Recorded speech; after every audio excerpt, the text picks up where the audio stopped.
Объявляется режим регистрации.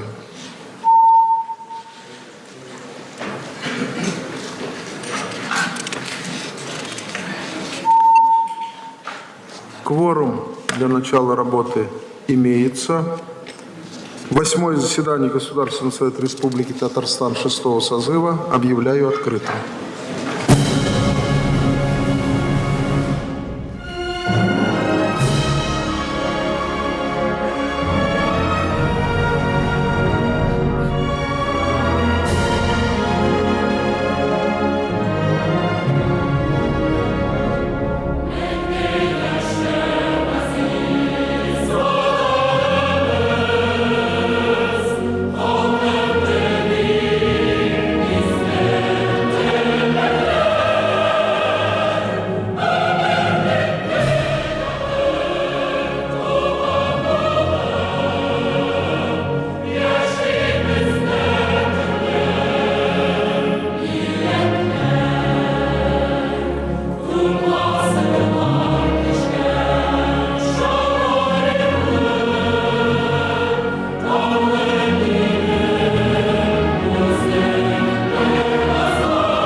Уважаемые участники заседания, позвольте объявить о том, что на сегодняшнем заседании принимает участие президент Республики Татарстан, государственный советник Республики Татарстан, премьер-министр Республики и члены правительства, председатель Конституционного суда, председатель Верховного суда, председатель арбитражного суда, первый заместитель прокурора Республики Татарстан, заместитель председателя Счетной палаты, заместитель председателя Центральной избирательной комиссии, уполномоченный по правам человека в Республике Татарстан, уполномоченный по правам ребенка, уполномоченный при президенте Республики Татарстан по защите прав предпринимателей, председатель Общественной палаты Республики Татарстан, председатель Совета муниципальных образований, председатели экспертных советов при комитетах Государственного Совета Республики, ответственные работники аппаратов президента, Государственного Совета и Кабинета министров Республики. На заседании также присутствуют главы отдельных муниципальных районов и городов, министр внутренних дел по Республике Татарстан, руководитель Следственного управления Следственного комитета по Республике, депутат Государственной Думы Федерального собрания Российской Федерации Марат Мансурович Бареев, представители молодежного парламента при Государственном Совете Республики. Работу заседания освещают журналисты, аккредитованные в Государственном Совете Республики Татарстан. Уважаемые депутаты Государственного Совета, Президиум Государственного Совета Республики, рассмотрев на очередном заседании, сегодня выносит предложение рассмотреть на 8-м заседании 12 вопросов повестки дня. Проект повестки от Президиума Государственного Совета у вас на руках имеется. Есть предложение проголосовать и принять его за основу. Кто за данное предложение, прошу проголосовать.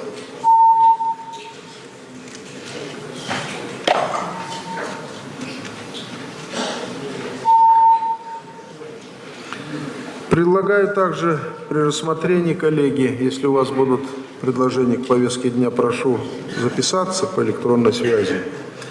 Нам надо рассмотреть вопрос по заявлению депутата Андрея Станиславовича Кондратьева о досрочном прекращении его депутатских полномочий. Предлагаю включить этот вопрос в повестку дня. И одновременно встанет вопрос, который также надо будет рассмотреть, об изменениях в составе Комитета по социальной политике, членом которого является депутат Кондратьев. Не будет возражений? Нет, принимается. Какие дополнительные, коллеги, предложения в повестку дня и замечания есть у депутатов? Пожалуйста, Хабибуллин Альберт Гамзянович, председатель комитета. Уважаемый Фарид Харулович, уважаемые депутаты, сегодня состоялось заседание Комитета по государственному строительству и местному самоуправлению.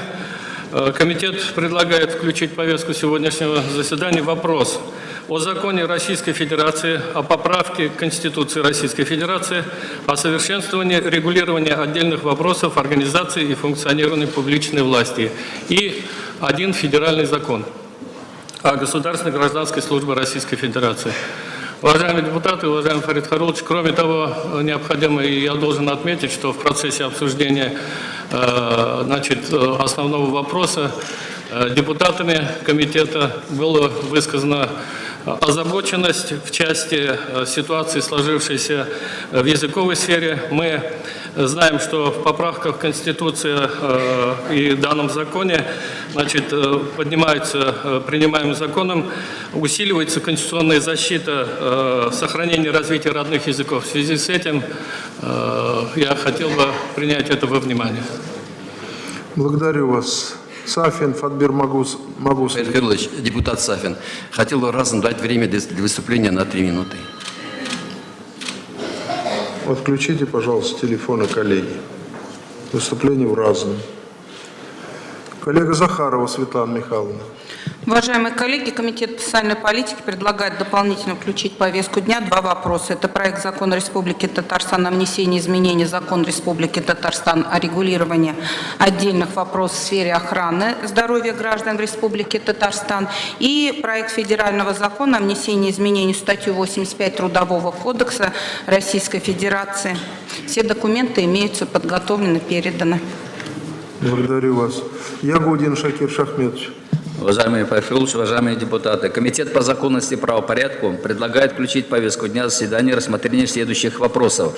О проекте закона Республики Татарстан о внесении изменений в закон Республики о создании судебных участков и должностей мировых судей в Республике Татарстан и закона Республики о границах судебных участков мировых судей Республики по судебным районам города Казани Республики Татарстан, внесенного Кабинетом министров Республики Татарстан, а также рассмотрение 3 следующих проектов федеральных законов. О внесении изменений в федеральный закон о пожарной безопасности, а также 2 законопроекта о внесении соответствующих изменений в Кодекс Российской Федерации об административных правонарушениях. Материалы в письменном виде вам представлены. Спасибо. Благодарю вас. Коллега Якунин Леонид Александрович, председатель. Уважаемый Фарид Харулович, состоялось также заседание комитета, и комитет предлагает внести в повестку дня один вопрос о проекте федерального закона о внесении изменений в закон о применении контрольно-кассовой техники при осуществлении расчетов Российской Федерации в части требований к содержанию кассового чека или бланка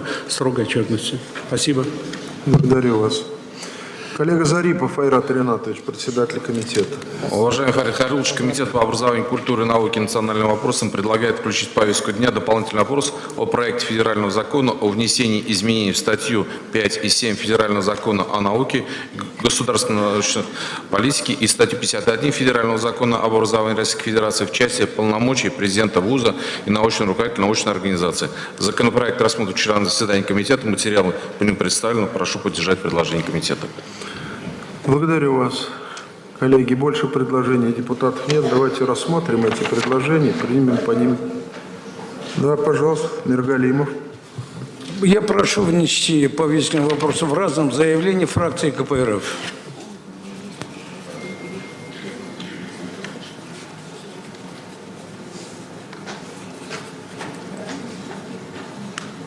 Благодарю вас. Давайте по порядку начнем рассматривать эти предложения. Депутат Хабибуллин предлагает включить в повестку дня вопрос о поправке к Конституции Российской Федерации о совершенствовании регулирования отдельных вопросов организации функционирования публичной власти. Документы поступили, комитет рассмотрел, заключения собраны. Есть предложение поддержать и включить в повестку дня сегодняшнего рассмотрения. Кто за?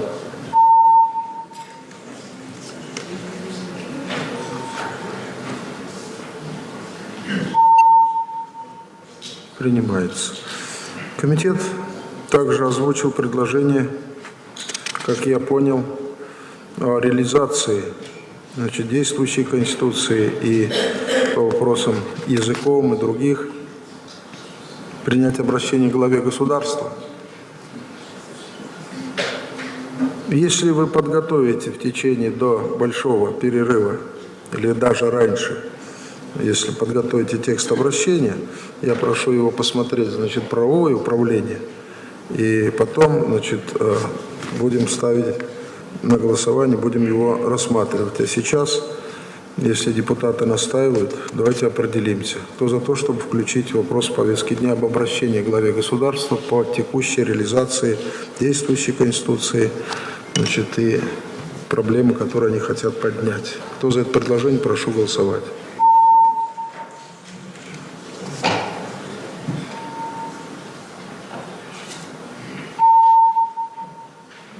Решение принято. Я прошу вас, Альберт Галимзянович, тогда собраться в перерыве или по мере возможности, если будет готов такой документ после заключения правового управления, вы его представите депутатам. Коллега Сафин просит слова в разном. По регламенту ему мы обязаны представить, нет возражений.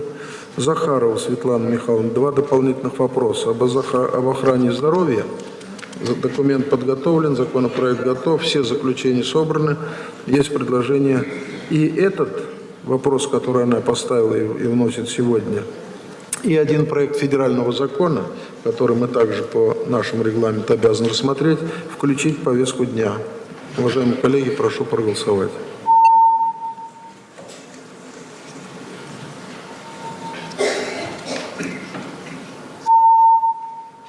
Решение принято. Коллега Ягудин, председатель комитета по проекту закона о создании судебных участков. Но мы знаете, мы обращались в федеральный центр, получили поддержку. Сейчас надо уточнение в наше законодательство провести в связи. Вот председатель Верховного суда здесь есть. Я думаю, вопрос готов к рассмотрению. Так же, как и 3 федеральных закона, которые рассмотрел комитет, получил заключение, одобрил, рассмотреть на сегодняшнем заседании. Кто за то, чтобы поддержать эти предложения, прошу проголосовать.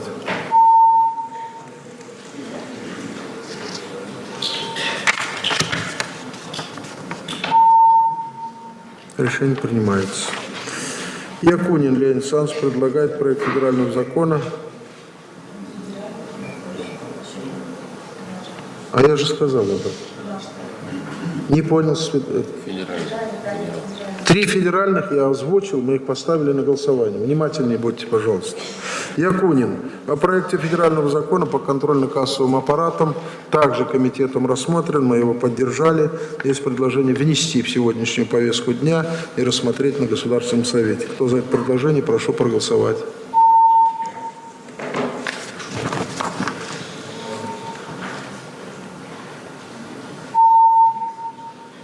Принимается. Коллега Зарипов Айрат Ринатович.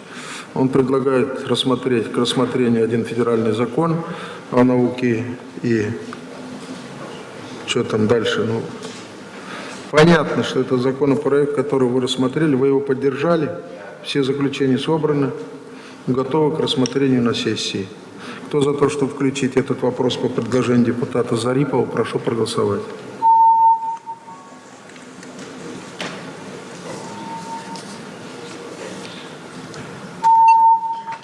Решение принимается. Коллега Миргалимов, руководитель фракции КПРФ, просит в разном представить возможность сделать заявление от фракции КПРФ. Это регламентное требование, постановка вопроса. Хафиз Гаязович, вам будет представлена возможность в разном выступить. Коллеги, других замечаний и предложений к повестке дня, пожалуйста, что?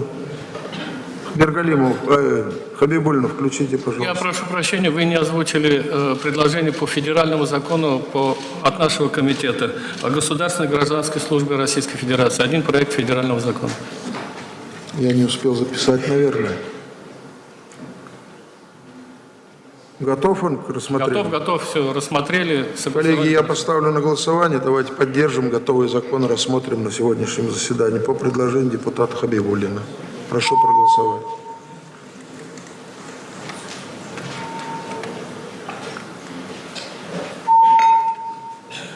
Принимается.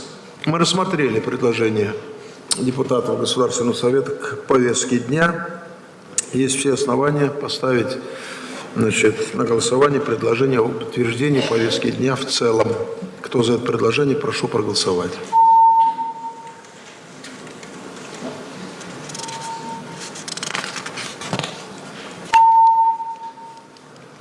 Решение принимается.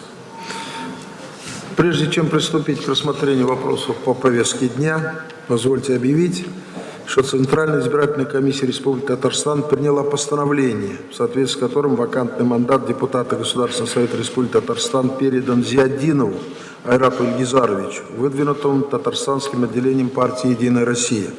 Вся трудовая деятельность Айрата Ильгизаровича связана с медициной. Он кандидат медицинских наук, заслуженный врач Республики Татарстан. Отныне он становится депутатом. Позвольте его от всех наших коллег поздравить и пожелать успешной работы.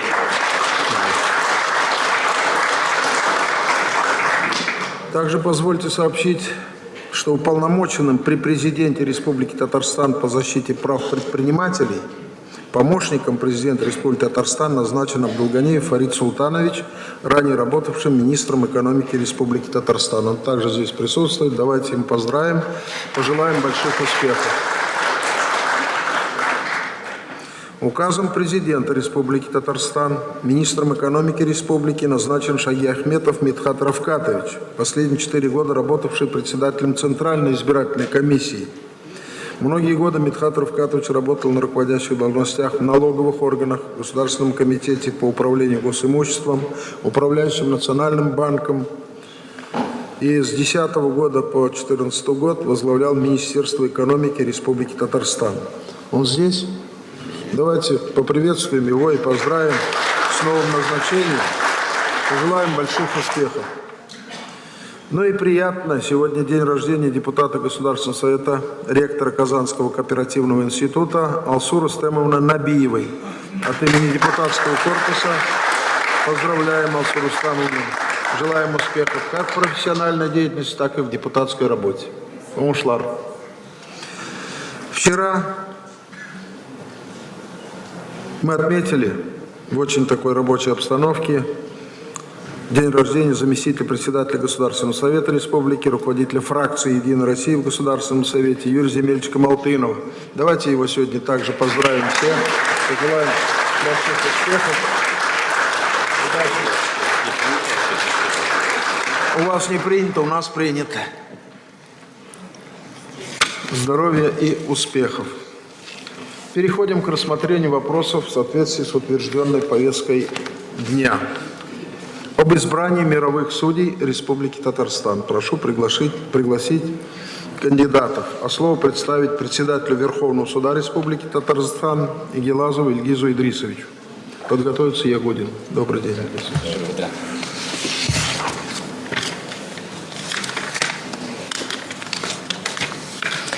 Уважаемый президиум, уважаемые депутаты и приглашенные, в соответствии со статьей 75 Конституции Республики Татарстан прошу Государственный совет Республики избрать мировыми судьями Республики Татарстан сроком на 5 лет по Кировскому судебному району города Казани, судебный участок номер 3, Валиуллина Рамиса Раисовича, по Пестричинскому судебному району Республики Татарстан, судебный участок номер 1, Минабуддинову Алсу Газинуровну. Предусмотренные законом о статусе судей в Российской Федерации и о мировых судьях Республики Татарстан процедуры претендентами пройдены, препятствий для назначения не имеется, в связи с чем прошу поддержать и наделить их соответствующими властными полномочиями. Спасибо. К Ильгизу Идрусовичу будут вопросы? Нет. Спасибо. Присаживайтесь, пожалуйста. Слово представляется Ягудину Шакиру Шахмедовичу, профильный комитет, который рассмотрел эти кандидатуры. Председатель комитета по законности и правопорядку. Hörmətli Rustam Nurgalievich, hörmətli Farid Karulович, hörmətli депутаттар, һәм чакырылган иптәшләр. Татарстан Республикасы җәмәгать судьялары вазифаларында Татарстан Республикасы югары суды тәкъдим иткән кандидатлар законлык һәм хокук тәртибе комитеты утырышында каралды. Россия Федерациясында судьялар статусы турында, Россия Федерациясында җәмәгать судьялары турында федераль законнар һәм Татарстан Республикасы җәмәгать судьялары турында Татарстан Республикасы законы таләпләре нигезендә тәкъдим ителгән кандидатларны билгеләп куюга карата каршылыклар ачыкланмады. Хөрмәтле коллегалар, комитет Татарстан Республикасы җәмәгать судьялары итеп Татарстан Республикасы Казан шәһәренең Киров суд районы буенча 3-нче суд участогына Вәлиуллин Рамис Рәис улын һәм Татарстан Республикасы Петряч суд районы буенча 1-нче суд участогына Минабуддинова Алсу Газинур кызын 5 елга сайлап куюны тәкъдим итә. Кандидатларга карата Дәүләт Советы аппараты хокук идарәсенең бәяләмәсе уңай. Хөрмәтле коллегалар, комитет карарын хуплавыгызны сорыйбыз. Игътибар өчен рәхмәт. Рахмат. Есть вопросы? Нет. Присаживайтесь, пожалуйста. Переходим к персональному рассмотрению предложенных кандидатур. Будут ли вопросы к кандидатуре Валиуллина Рамиса Раисовича, который рекомендован на избрание мировым судьей по Кировскому судебному району города Казани, судебный участок номер 3? Есть к нему вопросы? Нет вопросов. Если вопросов нет, коллеги, позвольте поставить подготовленный проект решения, поддержанный комитетом, об избрании Валиуллина Рамиса Раисовича мировым судьей судебного участка номер 3 Кировского судебного района города Казани. Прошу проголосовать.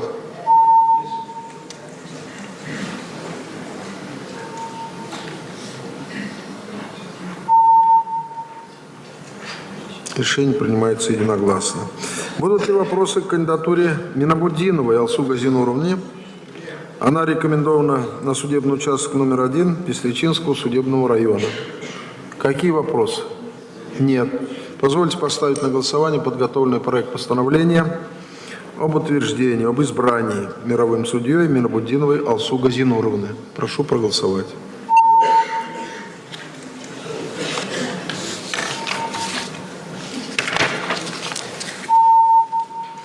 Кандидатуры поддержаны, они утверждены, избраны. Давайте пожелаем большой, успешной и серьезной работы на этом уровне судебного нашего сообщества. Оңшылар, моторный терпшерга болсын. Всего доброго, до свидания. О досрочном прекращении полномочий депутата Кондратьева. Уважаемые коллеги, в Государственный совет Республики Татарстан поступило заявление депутата Кондратьева о досрочном прекращении его депутатских полномочий. Центральной избирательной комиссии Российской Федерации кандидатура Андрея Станиславовича Кондратьева предложена президенту Республики Татарстан для назначения членом Центральной избирательной комиссии Республики с правом решающего голоса. Назначение членом Центральной избирательной комиссии в соответствии со статьей 18 Избирательного кодекса Республики Татарстан несовместимо с выполнением полномочий депутата Государственного совета. В соответствии с подпунктом А пункта 1 статьи 4 Закона Республики о статусе депутата Государственного совета Республики Татарстан подготовлен проект постановления о досрочном прекращении полномочий депутата Государственного совета Андрея Станиславовича Кондратьева. Появились ли какие-нибудь вопросы у депутатов? Нет. Позвольте поставить на голосование постановление о досрочном прекращении полномочий депутата Кондратьева Андрея Станиславовича.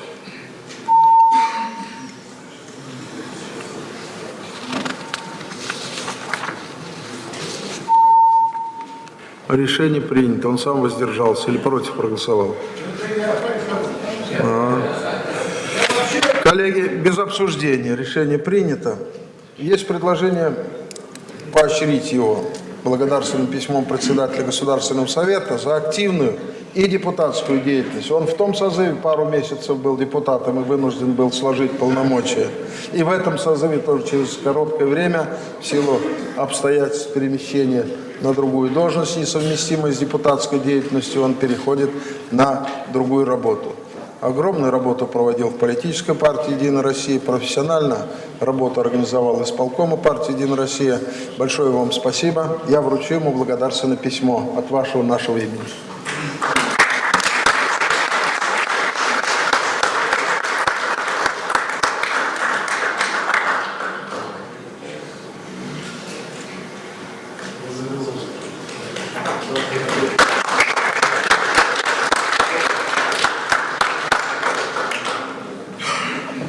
Хайрликин, Харматле Руслан Нургалевич, Харматле Фарид Харович, дорогие депутаты, я буквально два слова, потому что избраться от «Единой России» в Государственный совет для меня честь, работать вместе с вами большая гордость. Я благодарю руководство парламента и лично Фарида Харовича за те жизненные уроки, которые я приобрел, находясь в статусе депутата Государственного совета. Хочу заверить всех вас и избирателей, что где бы я ни работал, буду делать все возможное для процветания нашей родной республики. Бигзор Ахмад Сизге. Спасибо большое. Успехов вам. Участок непростой, важный. Следующий вопрос, как и договорились, о внесении изменений в состав Комитета Государственного совета Республики Татарстан по социальной политике. В связи с досрочным прекращением полномочий депутата Кондратьева необходимо вывести из состава Комитета Республики Татарстан по социальной политике, членом которого является Андрей Станиславович. Одновременно в состав Комитета по социальной политике предлагается включить депутата Зиаддинова Айрата Ильгизаровича, который представил в Государственный совет заявление с просьбой включить его в состав данного комитета. Если не будет возражений, в комитете этот вопрос предварительно обсуждали, ваше заявление ко мне поступило, я его направил в этот комитет. Есть теперь вакансии там. Есть предложение проголосовать за этот проект постановления. Садитесь, пожалуйста. Нет возражений, коллеги? Ставлю на голосование подготовленный проект постановления. Вывести из состава комитета Андрея Станиславовича Кондратьева, ввести в состав Зиаддинова Айрата Ильгизаровича. Я коротко прочитал. Ставлю на голосование.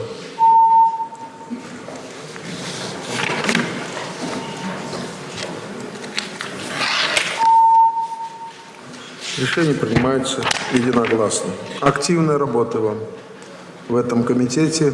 Вопрос социальный, там и вопросы здравоохранения в том числе, и пенсионного обеспечения, и ряд других вопросов, в которых, думаю, ваш практический опыт работы главным врачом очень поможет депутатам профессионально подготовить или готовить законопроекты и документы на заседании комитета и Государственного совета. Умушлар. Коллеги, переходим к рассмотрению вопроса о поправке, рассмотрению закона Российской Федерации о поправке к Конституции Российской Федерации, о совершенствовании регулирования отдельных вопросов организации и функционирования публичной власти. Докладчик, комитет, который рассмотрел этот вопрос сегодня, председатель комитета по государственному строительству, местному самоуправлению, депутат Хабибуллин Альберт Галимзянович. Хурматлы Рустам Нургалевич, Ментимир Шарипович, Фарид Харулович, уважаемые депутаты, участники сегодняшнего заседания. Важная часть послания президента Российской Федерации Владимира Владимировича Путина Федеральному собранию в этом году была посвящена корректировке отдельных положений Конституции Российской Федерации. Для проработки поправок президентом России была создана рабочая группа, в которой, в частности, от нашей республики вошли председатель Государственного совета Республики Татарстан Фарид Харулович Мухаммедшин и заведующий кафедрой конституционного и административного права Казанского федерального университета Евгений Батырович Султанов. Закон Российской Федерации о поправке Конституции Российской Федерации о совершенствовании регулирования отдельных вопросов организации и функционирования публичной власти был принят Государственной Думой и одобрен Советом Федерации вчера, 11 марта текущего года. Хотел бы обратить ваше внимание, что в Государственной Думе в процессе голосования против данного закона голосов подано не было.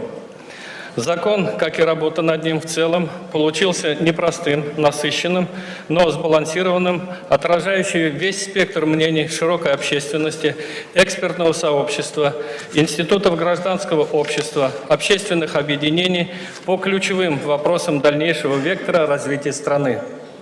Как отметил Владимир Владимирович Путин, смысл этих поправок – обеспечить дальнейшее развитие России как правового, социального государства, повысить эффективность деятельности институтов нашей страны.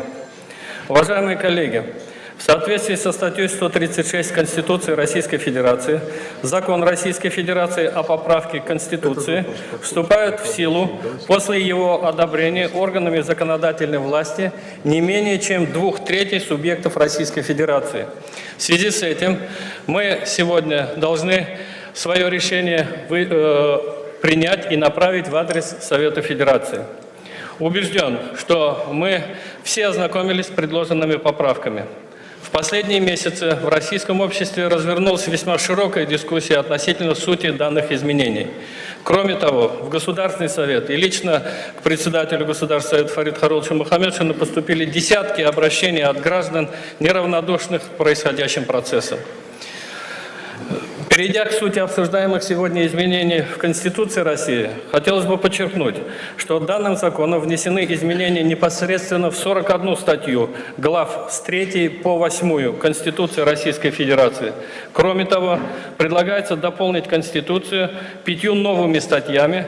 Все нормы условно можно разделить на 5 блоков. Социальный блок, международное право, федеральные органы законодательной и исполнительной власти, судебная власть и прокуратура, единая публичная власть, местное самоуправление. Позвольте отдельно остановиться на некоторых нормах. В целях развития конституционных гарантий исполнения государством своих социальных обязательств внесены изменения в статью 75 Конституции Российской Федерации, которая устанавливает, что минимальный размер оплаты труда не может быть ниже прожиточного минимума и закрепляется ежегодная обязательная индексация пенсий и иных социальных выплат. Также впервые на конституционном уровне дети провозглашены важнейшим приоритетом в государственной политике России. Государство создает условия, способствующие всестороннему духовному, нравственному, интеллектуальному и физическому развитию детей, воспитанию в них патриотизма, гражданственности и уважения к старшим. Также государство берет на себя заботу о сиротах. Кроме того, конституционной нормой становится защита семьи, материнства, отцовства, института брака. Закрепляется приоритет Конституции над требованиями международных договоров и решения международных органов. Не допускаются призывы и действия, направленные на отчуждение территории России. Устанавливается, что Российская Федерация является правопреемником Союза Советских Социалистических Республик на своей территории. Вводятся повышенные требования к лицам, осуществляющим публичную власть, полномочия которых непосредственно связаны с обеспечением безопасности страны и суверенитета государства, а именно председателю правительства Российской Федерации и его заместителям, федеральным министрам, иным руководителям федеральных органов исполнительной власти, высшим должностным лицам субъекта Российской Федерации, руководителям федеральных государственных органов, сенаторам России, депутатам Государственной Думы, судьям и прокурорам. Им будет на конституционном уровне запрещено иметь иностранное гражданство или вид на жительство в другой стране, а также иметь счета за рубежом. Кроме того, предлагается закрепить требования о постоянном проживании кандидатов в президенты страны на территории России не менее 25 лет. Ранее эта цифра или количество лет было 10. Также об отсутствии иностранного гражданства или вида на жительство в другом государстве, причем не только на момент участия в выборах, но и в прошлом. Запрещается также иметь счета за рубежом. Законом предусмотрена новая процедура формирования правительства Российской Федерации. Речь идет о расширении полномочий Федерального собрания при сохранении президентом Российской Федерации контроля за деятельностью правительства России. Следующее. Предусмотрены ежегодные отчеты Центрального банка Российской Федерации перед Государственной Думой. Изменен порядок формирования Совета Федерации. В частности, туда, кроме 2 представителей от каждого субъекта России, от законодательной и исполнительной власти, будут входить президент России, прекративший исполнение своих полномочий пожизненно, также не более 30 представителей России, назначаемых президентом, из которых не более 7 могут быть назначены пожизненно. Остальные назначаются сроком на 6 лет. Усилена роль Совета Федерации. В частности, предусмотрена особая процедура назначения для руководителей федеральных органов исполнительной власти, включая министров силового блока, а также для прокуроров субъектов Российской Федерации. Они будут назначаться президентом Российской Федерации по итогам консультации с Советом Федерации. Кроме того, к ведению Совета Федерации относится заслуживание ежегодных докладов Генерального прокурора Российской Федерации о состоянии законности в стране. За Советом Федерации Государственной Думы закрепляется право осуществлять парламентский контроль. Порядок осуществления парламентского контроля определяется федеральными законами. В целях обеспечения согласованного функционирования и взаимодействия органов публичной власти предусмотрено формирование Государственного Совета Российской Федерации. Законотворческая процедура в отношении федеральных конституционных законов и федеральных законов дополнена возможностью президента Российской Федерации обратиться в Конституционный суд с запросом о проверке конституционности одобренного парламентом закона до его подписания. Законом сокращено количество судей Конституционного суда с 19 до 11. Кроме того, Конституционному суду предоставляется право по запросу президента Российской Федерации проверять конституционность законов субъекта Российской Федерации. Органы местного самоуправления и органы государственной власти Российской Федерации входят в единую систему публичной власти в Российской Федерации и взаимодействуют в целях наиболее эффективного осуществления полномочий. Уважаемые депутаты, позволю обратить ваше внимание, что многие статьи предусматривают внесение изменений в действующие законы, а также принятие новых базовых законов. Всего их около 40. В связи с этим в дальнейшем нам с вами, всем субъектам законодательной инициативы, нужно будет очень внимательно подойти к рассмотрению каждого проекта закона Российской Федерации, направленного на реализацию норм Конституции. Главную процедурную новеллу обсуждаемого нами сегодня закона составляет то, что после одобрения Государственной Думы, Советом Федерации, регионами и подписания президентом, Конституционный суд обязан в течение 7 дней дать заключение о соответствии или несоответствии положениям глав 1, 2 и 9 Конституции Российской Федерации. Если не будет установлено несоответствие, 22 апреля текущего года пройдет общероссийское голосование. Изменения считаются одобренными, если за них проголосуют более половины участников. Это общероссийское голосование, от которого будет зависеть, вступит или не вступит закон в силу.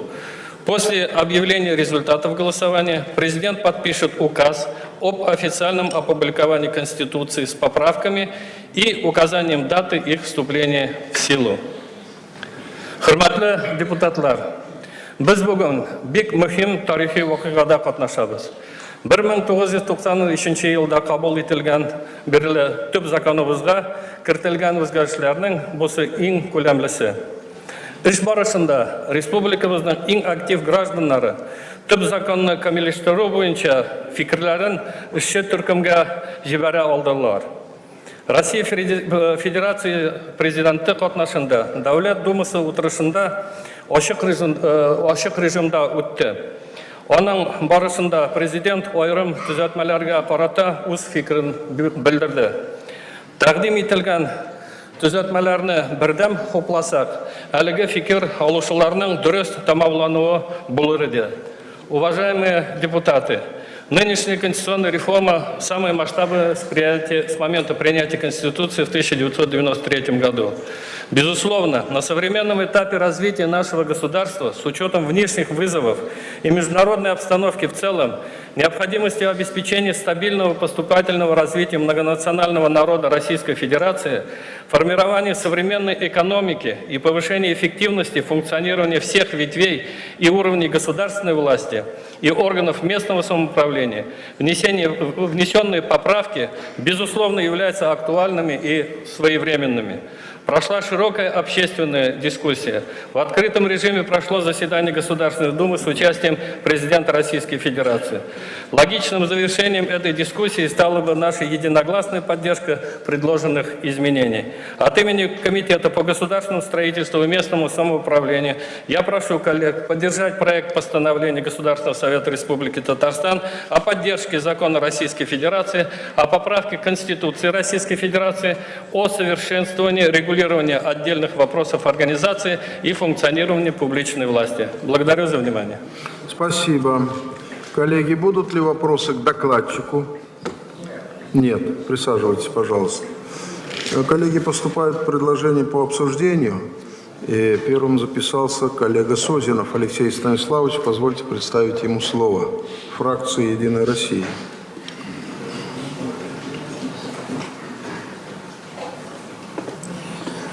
Хурматле Рустам Нургалиевич, хурматле Тимир Шарипович, хурматле Фарид Хайруллович, хурматле коллегалар. Президент России Владимир Ильич Путин предложил внести поправку в Конституцию Российской Федерации для того, чтобы привести основной закон страны в соответствии с сегодняшним уровнем ее политического и социально-экономического развития. На встрече с руководителями думских депутатских фракций в Огарево, он сказал, мы вместе работаем над поправками, думаем о сегодняшнем дне, думаем о завтрашнем дне. Это, безусловно, так, но мы понимаем, что Конституция – это всегда документ ретроспективный, он закрепляет сегодняшние соотношения политических, экономических сил и отражает то, что принято называть конституционными страхами, то есть вводит меры по недопущению наиболее грозных, наиболее больших угроз для государства. Понятно, что главная политическая угроза для страны – это нарушение стабильного, последовательного развития ее по демократическому пути. Как следствие, введены нормы, определяющие сменяемость высшего руководства страны в интервале 2 выборных сроков, изменена структура организации институтов публичной власти. О том, как это сделано, можно спорить, по этому поводу есть разные рассуждения, но бесспорно главная социальная угроза для России – это бедность. И, наверное, поэтому социальный блок внесенных поправок, многие из которых сделаны из регионов, в том числе и гражданами, они имеют наиболее солидарную и позитивную оценку. Существовавшее и сейчас сохранившееся понятие Конституции социального государства в России наполняется смыслом за счет норм, предопределяющих социально ориентированную политику правительства в здравоохранении, образовании, социальной защите, защита и создание доступной среды для инвалидов, поддержка институтов гражданского общества, предпринимательства, поскольку бедность – это очень комплексные понятия, и бороться с ним, безусловно, можно только на очень глубоком и всестороннем уровне. Импонирует то, что введена норма единых правовых основ для системы здравоохранения от федерального до муниципального уровня, который наделяется полномочиями по обеспечению доступности охраны здоровья граждан, потому что до этого было довольно аморфное создание условий. Критики говорят, что это декларация, но конституционные нормы, декларации, нормы, принципы, они призваны определить основу правового регулирования всей системы права и нацелить государственные органы, общественные институты и граждан на деятельность в рамках основного закона и в духе основного закона. Мы, коллеги-депутаты, должны помнить, что наша задача выразить интересы избирателей. Понятно, что наибольшее эмоциональное воздействие оказывают те, кто ярко выступает в средствах массовой информации, кто делает какие-то акции, но я постарался изучить во всех доступных мне источниках результаты опросов, которые были проведены в стране. К сожалению, не нашел ни одного проведенного на территории Республики Татарстан.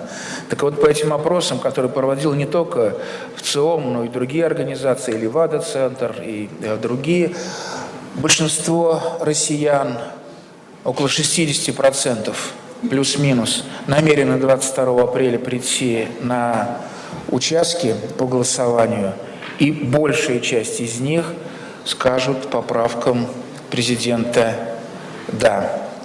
Очень много людей не определились. Их сейчас доля около 20-25%. Мы сомневаемся.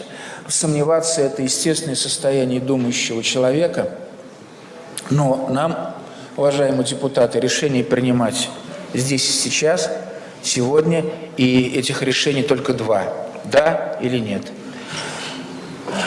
Для принятия решения, мне кажется, можно использовать используемый в медицине веками принцип «ноли нон ноцери», прежде всего «не навреди». Взвесить с точки зрения, прежде всего, негативных последствий, которые могут последовать за тем или иным выбором. Фракция депутатов Государственного совета Республики Татарстан Всероссийской политической партии «Единая Россия» сегодня утром провела фракционное заседание и приняла консолидированное решение поддержать федеральный закон о поправках в Конституцию Российской Федерации и, кроме того, подготовить обращение к президенту страны, гаранту Конституции страны.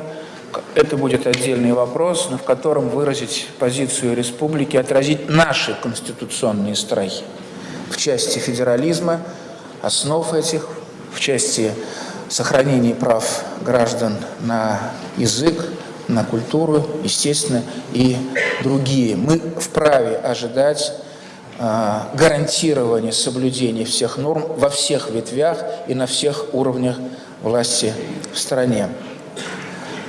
Политические и социально-экономические последствия ответа «нет» гораздо более негативны и для Республики Татарстан, и для всей страны. Спасибо. Спасибо, Алексей Станиславович. Слово представляется руководителю фракции КПРФ в Государственном совете депутату Миргалимову Хафиз Гаязовичу.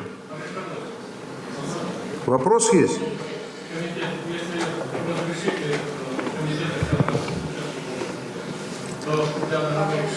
По обращению текст готовить будет 7 человек. Но вы до голосования вернитесь тогда, если что-то наработаете. Тогда 7 человек, членов комитета, 202 кабинет, сейчас пройдите, раз прозвучало предложение о начале разработки, значит, текста обращения, прошу поработать над ним. Уважаемый Рустам Нургалиевич, Ментимир Шарипович, Фарид Харилович, члены президиума, депутаты приглашенные. Депутаты Госдумы Российской Федерации рассматривали и приняли соответствующие поправки. Исключительно важный принципиальный вопрос – это изменение Конституции Российской Федерации. Конечно, КПРФ ставил задачу после расстреляна Верховного Совета РСФСР принятия Конституции она не работала в пользу народа. Она работала в пользу тех, которые разделили нашу промышленность, недра, богатство, у кого 2 «Волги». Пришла пора нести ответственность. То, что было сделано в 1993 году, какой путь прошел наш народ, политические силы, наши избиратели. Наша партия говорила о том, что от Ельцина, ельцинистов, от его конституции у нас только беды. Молодец Путин. В конце концов, пытался собрать страну, экономику, политику, но ему не удалось этот вопрос. Вопрос отставка правительства, о котором мы говорили, она, конечно, тоже осуществлена. Но она осуществлена технически, механически, финансово-политически. 10-11 марта фракция КПРФ в Госдуме приняли поправки, но наша партия в 2-3 числе воздержалась. Причина проста. Партия власти заблокировала принципиальную поправку КПРФ, которые закрепляли важнейшие социальные гарантии, давали стране шанс мощно рывок вперед. Позиция КПРФ конструктивная. КПРФ поддержала те поправки Конституции, которые усиливают государственность, социальную справедливость, возвещает труд, облагородит семью, поддержит детей, стариков. Но, товарищи, Конституция Российской Федерации нету гарантии права на труд, гарантии на плечах, право на образование, гарантии от зарплаты, право на здравоохранение, пожалуйста, экологические и другие. Товарищи, государство должно гарантировать основные социальные блага именно тех, не только инвалидов, пенсионеров и других категорий, а основных, как говорится, составляющих производительной силы, так называемый человеческий капитал. Предложение КПРФ закрепит Конституцию о том, что Российская Федерация правоприемник нашло свое отражение, провозглашать эти непрерывные тысячелетней истории, упоминание труда как ценности, между прочим, от ценности труда во всех было 3 советских конституциях. Тезис о недопустимом отчуждении территории страны тоже нашло. Поправка была запрет для публичных властей иметь иностранное гражданское или вид на жительство, счета, вклады. Товарищи, это не просто так. Закон о коррупции, она работает у нас половинчато. Этот вопрос заслуживает одобрения. Тем более, что на заседании рабочей группы по подготовке поправок представители КПРФ озвучили аналогичные предложения. Позавчера в заседании государственного была озвучена инициатива Валентины Терешковой. Я считаю, она прекрасная космонавтка, но в политике, по-моему, ей очень еще сложно и трудно. Поправка Терешкову, обновление президентских, как говорится, восстановление президентской власти, она прошла. Ведь вся затея конституционной реформы была именно продолжить правление господина Путина на 10 или на 15 или 20 лет. Неужели надо было затеять такую работу большую? Ведь именование аэропорта, денежные знаки занимали почти полгода. А здесь как будто спецоперация, быстренько, комиссия быстро. Даже те, которые создали комиссию, не могли даже Конституцию читать. А их пригласили. Ведь это сложнейший документ, который требует специальной подготовки юристов, экономистов, финансистов, международников. При этом поправка предусмотрена дополнительным полномочиям, а также отмена ограничений по срокам. Это недопустимо. У Путина сегодня полномочия царя, генерального секретаря, всех президентов мира вместе взятых. Ну, даже недостаточно. Поставлю поправку, отмечу. Никакие поправки не должны обнулять равенство народов. Для многонациональной страны, как Россия, принципиально важно обеспечить гарантию равенства народов всех наций и народностей, особенно по языковым проблемам. Государство обязано обеспечить развитие, поддержку и совершенствование языковых вопросов. Поправки не должны обнулять местное самоуправление. Долгие годы КПРФ говорил о том, что надо обеспечить местное самоуправление ресурсами, отдать ему должное налогообеспечение, чтобы она могла финансировать необходимые расходы как власть, самые близкие людям. Товарищи, Мы уже это проходили. Отдали им государственную власть, местную власть, не отдавая финансовую власть. Нельзя было этого делать. Надо было укрепить налоговыми и сборами нормальные действия местного самоуправления. Фракция КПРФ внесла 108 собственных поправок. 15 из них мы считаем важнейшими. Они получили широкую поддержку населения, но при поправках слабо учтены. Ключевой вопрос Конституции – национализация природных ресурсов. Недра должны принадлежать народу. А что у нас получается? В Госдуме 2004 года лежит проект закона о природной ренте. Кто получает от нефти, от газа, от энергии? Олигархи. Ведь на 20 триллионов продается у нас богатство России. Только 8 триллионов у нас отражается бюджет. Остальные где?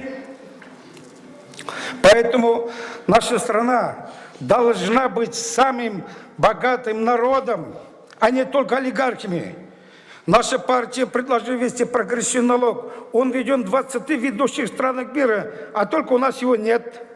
КПРФ предложила записать в Конституции максимальный возраст выхода на пенсию для женщин 55, для мужчин 60 лет. В Татарстане не доживают до 60 лет 58% мужчин. 18% женщин до 55. Это данные было ЗАГСа Республики Татарстан, не Миргалимова. Ситуация такова, что весь мир сейчас будет снижать пенсионный возраст. КПРФ настаивала, чтобы прожиточные минимальные зарплаты были на уровне 25 тысяч рублей. Как можно жить? Минимальная зарплата 12 тысяч. Минимальная пенсия 6 социальная, средняя пенсия 12-14 тысяч. Вот олигархи пожили бы на эту пенсию и зарплату. Дети войны. Правительство выкупает Сбербанк. Огромные несметные деньги. И правительство России не может найти 186 миллиардов рублей денег, чтобы принять в Российской Федерации закон о детях войны. Ветераны имеют, тыловики имеют, а эта категория населения тоже требует специального принятия закона.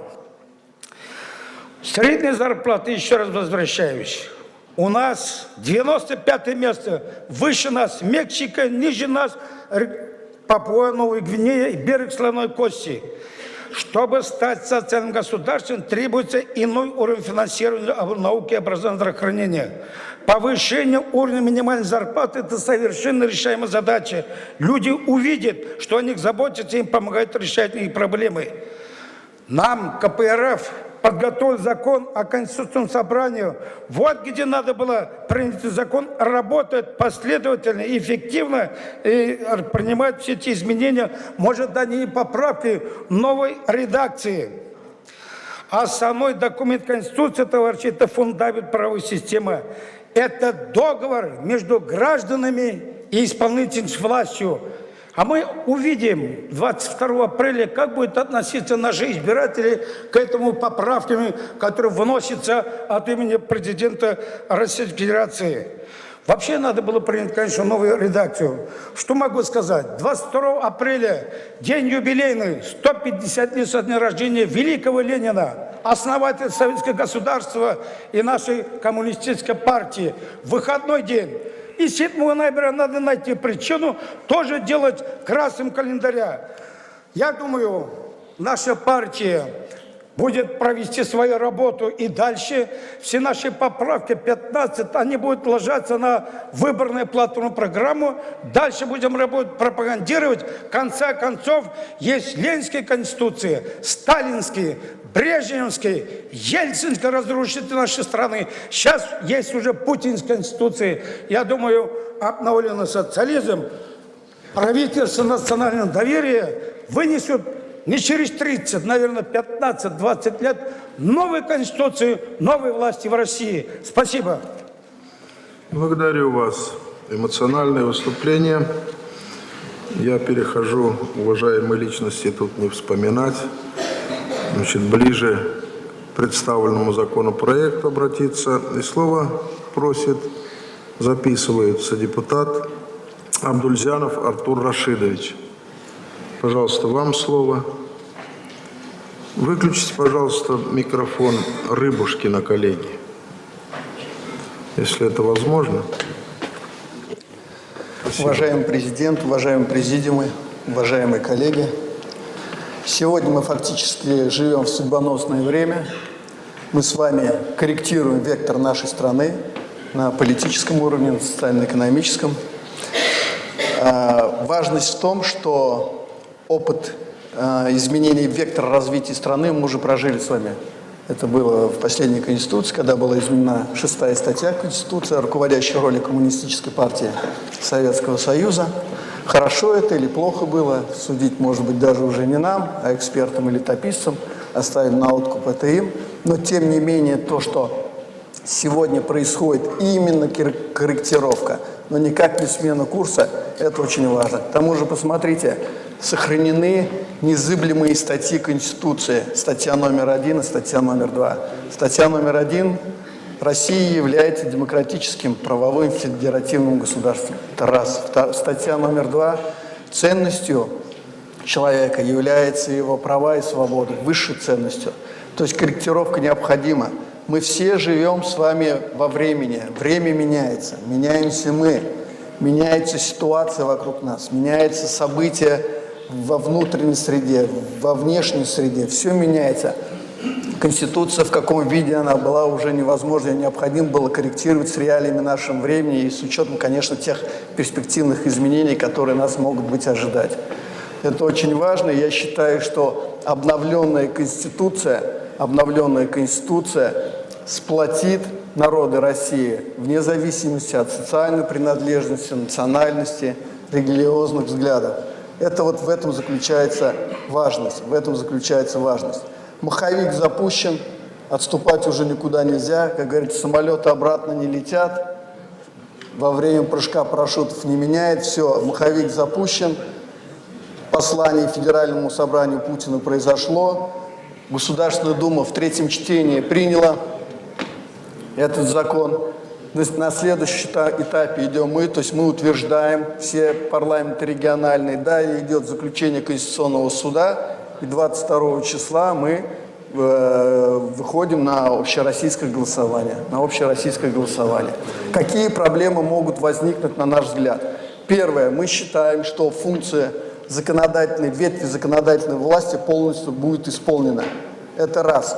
Судебная власть, которая также является государственным устройством, исполнит свою функцию в дальнейшем, в будущем. У нас остается слабое звено – исполнительная власть.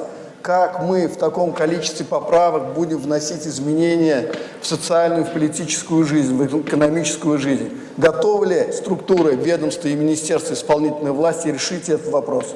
Я считаю, что нам необходимо внести протокол и внести жесткий контроль исполнения этих всех поправок. Иначе это получит у нас профанация, фальсификация.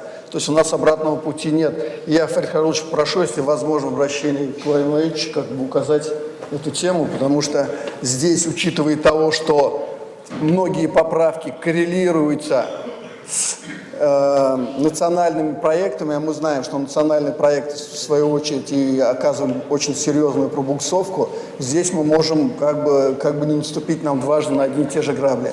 Поэтому жесткий контроль, исполнение власти. Какая помощь нужна, я не знаю, усиление, еще либо какие-то формы поддержки, инструменты, но тем не менее контролировать исполнение и реализацию, имплементацию в практику этих поправок нам необходимо.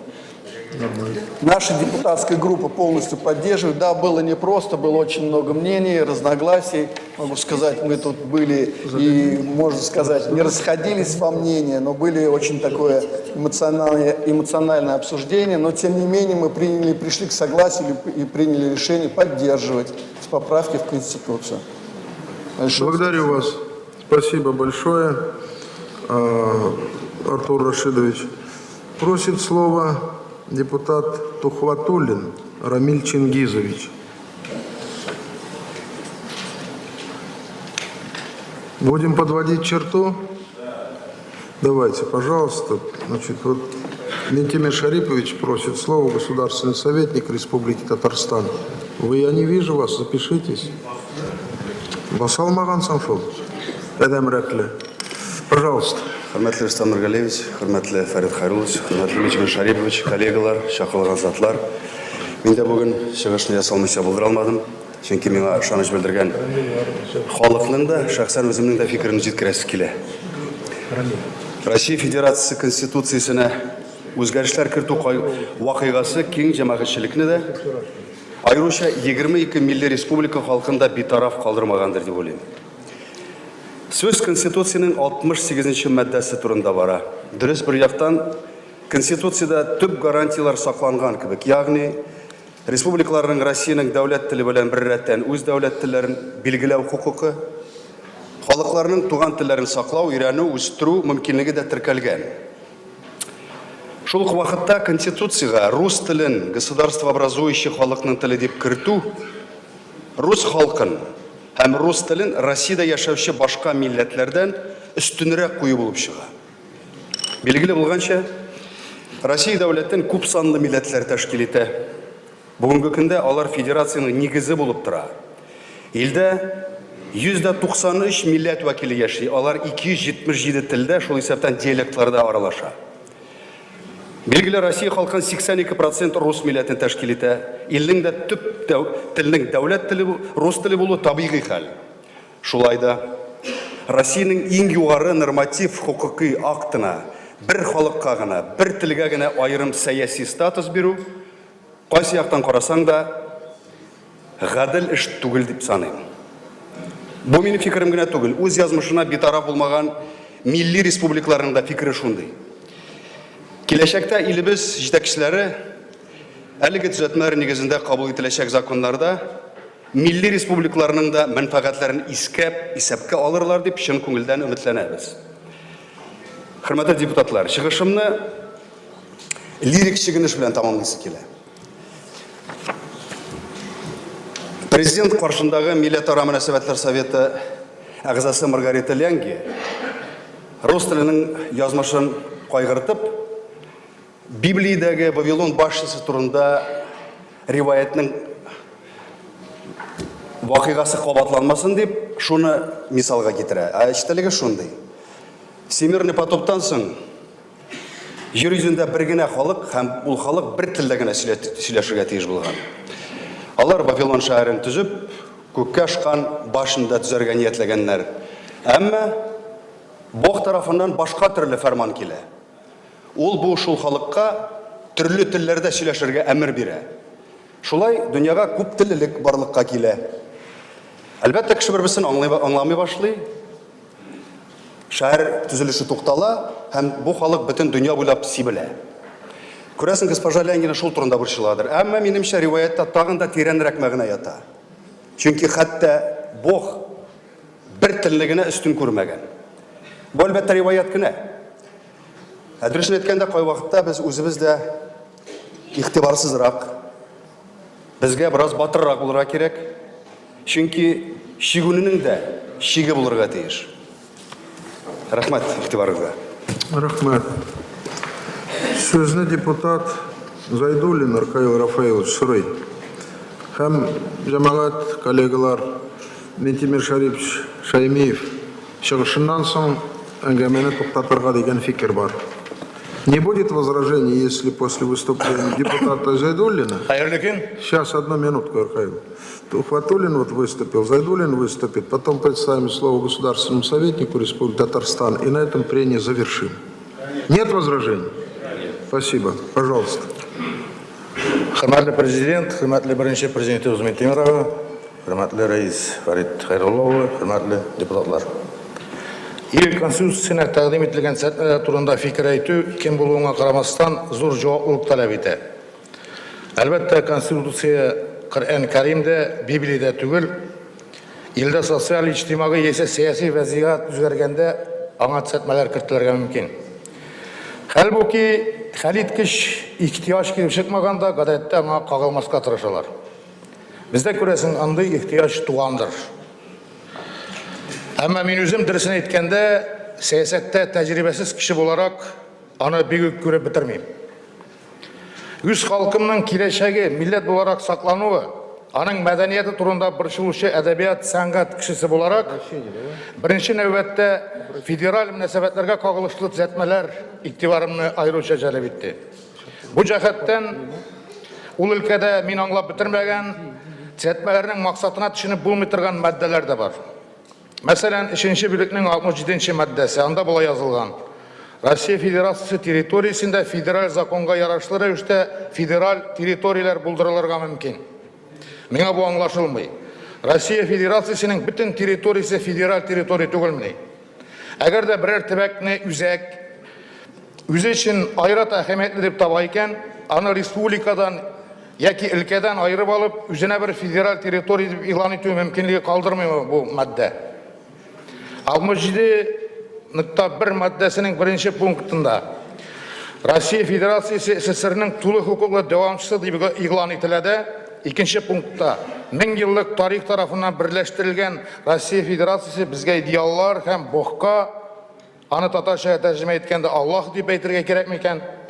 Ышану тапшырган ата-бабаларыбызның истәлеген саклап дип белдерелә. Безнең иң якын ата-бабаларыбыз алда ителгән СССРда яшәде. СССР мәгълүм ки атеистик дәүләт иде. Шуңа күрә шунда тәрбияләнгән һәм безгә бохка, Аллаһка дип әйтик инде. Ышану кисен тапшыра алмаган күпчелек ата-бабаларның истәлеген без сакламаска тиешме? Гомумән, дөньяви дәүләт конституциясенә дини мотивларны кертү урынлымы? Аллага ышану, дин тоту һәр кемнең вөҗдан эше.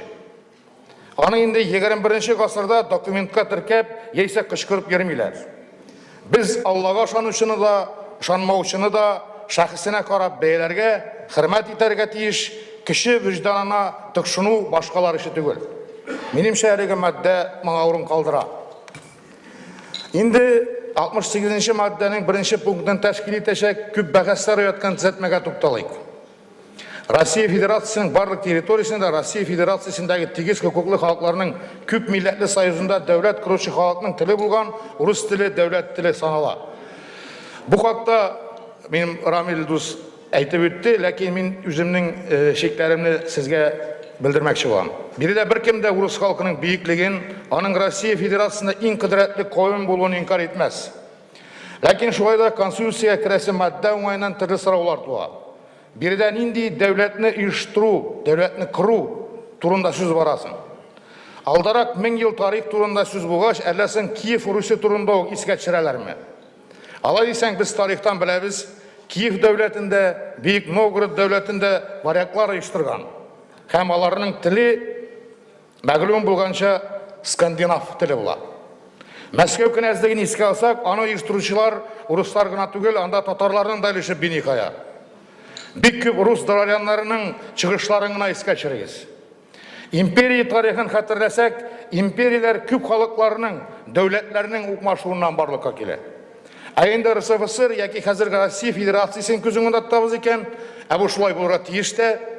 Федерация үзүк бер дәүләтне төзегәндә төрле халыкларның үз милли дәүләтчелекләрен төзеп, федератив мөнәсәбәтләргә керүен аңлата. Моның өчен шул елларның кайбер документларына күз салуда җитә. Миңа калса, бер генә халыкта ул никадәр биек һәм күп санлы булмасын, күп милләтле илдә дәүләт куручы дигән зур җаваплылыкны үз өстенә алырга тиеш түгел. Артык авыр йөк булырга мөмкин. Федерациянең яшәеше, киләчәге өчен илдә яшәүче барлык халыкларда җаваплы. Һәм аларны ул җаваплылыктан ваз кичтерү тарих каршында олы хата булыр иде. Инде ират хатын-кызга өйләнергә тиеш дигән төзәтмәгә мин ике куллап риза. Рахмат, Викзур. Слово представляется Вентимиру Шариповичу Шаймиеву, государственному советнику Республики Татарстан. И на этом обсуждение мы приняли решение завершить. Пожалуйста, Вентимир Шарипович.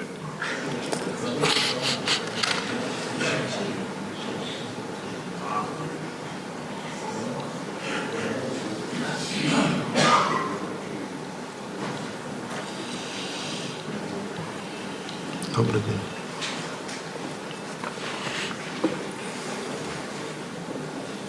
Хөрмәтле Рөстәм Нургалиевич, Фәрит Хәйруллович, хөрмәтле Дәүләт Советы депутатлары, бүгенге утырышта катнашучы чакырылган кунакларыбыз. Я не могу не сказать несколько слов. Почему? Потому что я непосредственный свидетель тех бурных эволюционно-революционных событий 90-х годов. Непосредственно принимали мы участие. Я хочу прежде всего сказать, если вспомнить, а память у нас должна быть более длительной, конечно, каждый из нас имеет свое мнение о свободное высказывание, суждение, а иначе смысла нет. Говорит о демократическом развитии, строительстве нового общества. Это необходимость, это неизбежность, это не менее, наверное, сложно, чем наше прошлое, но зато она в любом случае направлена и порождает надежду для нынешнего и будущих поколений. Как известно, основной закон Российской Федерации был принят в 1993 году в ходе всенародного голосования. В разработке действующей Конституции надо сказать, что как бы мы ни относились в свое время, но люди, которые очень много полезного сделали, это и представители ряда политических партий, движений, ученые, безусловно, представители субъектов Российской Федерации, но не могу не отметить я известного, который с нами на площади Свободы неоднократно стоял, один из разработчиков Сергея Михайловича Шахрая и известного в то время популярного юриста, правоведа Сергея Сергеевича Алексеева. По сути дела, там было же несколько вариантов Конституции, за основу были взяты их подходы и разработки. Да, Конституция была принята в сложный переходной период после распада СССР. Но я хочу сказать, мы должны быть объективными. Она стала одним из решающих факторов начала стабилизации политической, социальной, экономической ситуации в бурлящей стране. Да, и, по сути дела, уже и на обломках, это не мои слова, но тем не менее употребляет это слово, бывшего СССР. Не стало, безусловно, мы, Республика Татарстан, которая имеет определенный во все времена вес, политическое пространство, и период СССР, возможно, меньше было до принятия декларации о государственном, значит, суверенитете, но она имеет свою роль и еще большую роль сегодня, в сегодняшнем развитии Российской Федерации. Это то, что сделано и делается. Это говорит о том, что о наших возможностях, что Татарстан играл и играет и будет играть весомый вклад во всех сферах, как политической, общественной, социальной, экономическом развитии нашей страны. И просто отрицать, например, что это как бы очередной раз не удавалось, вот это революционные процессы, она, я вам должен сказать, Конституция, она и сегодня, хорошо, что в нее вносятся назревшие поправки, но в целом Конституция будет работать. Она постепенно, мы это чувствуем, Государственный совет, президент республики, что необходимости появляются, она и есть, но каждый раз невозможно дотрагиваться до Конституции. Но то, что сейчас происходит, то, что инсценировал Владимир Владимирович Путин, действительно есть назревшая проблема, и одновременно то, что вот и сегодня мы услышали с этой трибуны, есть и проблема. потому что Россия многонациональная страна, прийти к единому мнению очень и очень сложно, но к этому мы должны стремиться, в конечном счете мы должны суметь вырабатывать такие конституционные нормы и образ жизни на будущее. Путь непростой, но через это придется, я уже как говорил, проходить. Ведь не можем мы не отметить на сегодня, что проходя через эти сложнейшие процессы, республика даже самые сложные перестроечные годы продолжала, насколько это возможно, созидать. Это трудно отрицать. Если за эти годы удавалось реализовать огромные, это, по сути дела, тут вся команда, она и представлена, и решать социально-экономические вопросы. После перестроечных лет, в условиях этой Конституции, нами подписан был договор о разделении полномочий федеральными органами власти, который сыграл, я вам должен сказать, огромную роль. Да, это со стороны, или всем воспринимать и аплодировать, это сложно, но это ведь нам удалось, это же, по сути дела, уважение и признание нашей республики и действий его органов власти. Ведь за эти годы, в самое сложное время, удавалось же 2 программы социально-экономического развития Татарстана принять.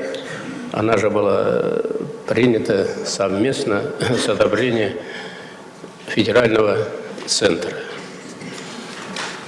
И то, что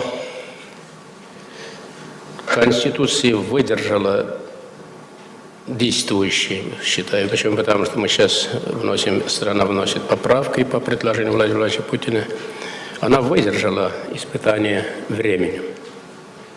Внося и в целом поддерживая эти предложения, эти поправки, безусловно, мы должны думать, как лучше, чтобы эти поправки работали. С учетом многонациональности, многоконфессиональности Российской Федерации. От этого я согласен, значит, рядом выступающих, нельзя уходить, и это наш образ жизни на все времена. На все времена. Мы будущее должны строить с учетом всех этих факторов. Меньше напряжений, больше здоровья, значит, и возможности достичь своих целей.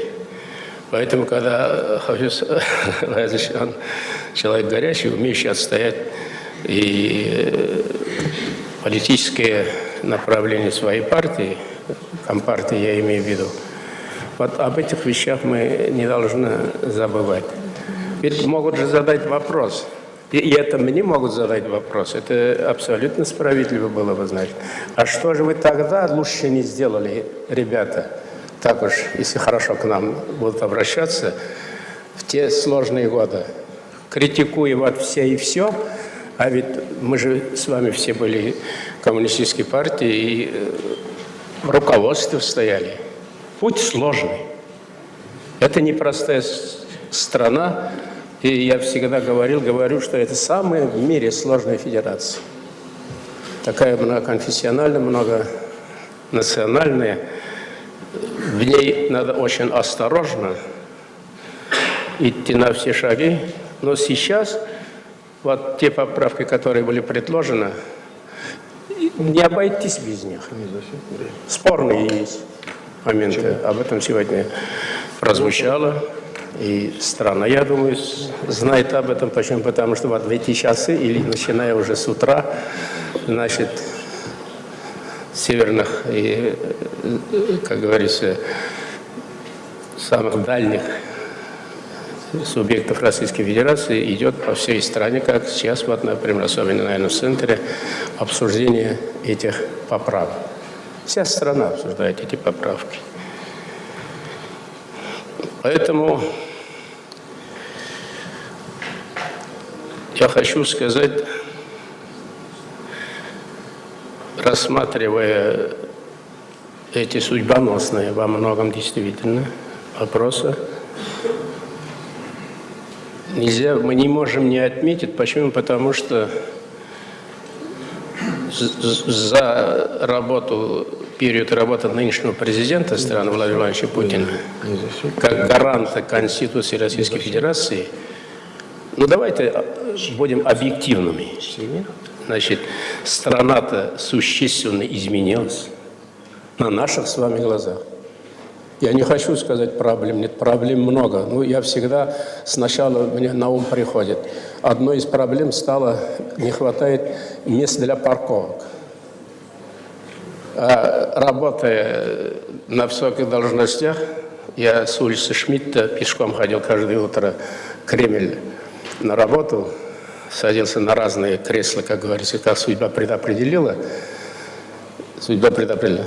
Главный вопрос бывало: нельзя ли, дорогой Митим Шарипович, рассмотреть вопрос установки телефона?